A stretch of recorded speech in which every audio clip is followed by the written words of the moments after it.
স্ত্রীর বাচ্চা হবে, আমেরিকাতে নিয়ম হলো রুগীকে হাসপাতালে দিয়া চলে যাবে, বাচ্চা হবে, বাঁচলে বাঁচলো, সব কিছু ওরা কমপ্লিট করে আপনাকে 2 দিন 3 দিন পরে ফোন দিবে, আপনি এসে নিয়ে যাবেন।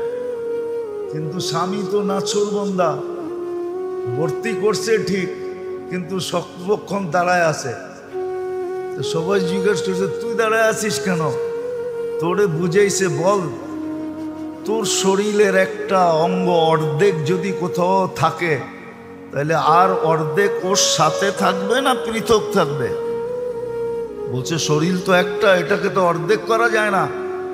তো বলে এ তো আমার অর্ধাঙ্গনী, তো আমি ওর থেকে পৃথক থাকি কি করে?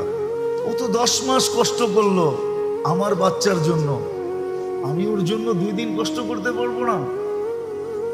এই স্বামী স্ত্রীর ভালোবাসার টান দেখে ওই নার্স মুসলমান হয়ে গেছে। বলছে আমি মুসলমান হইলেও কি আমার স্বামী হইলেও এরম করবে আমার জন্য?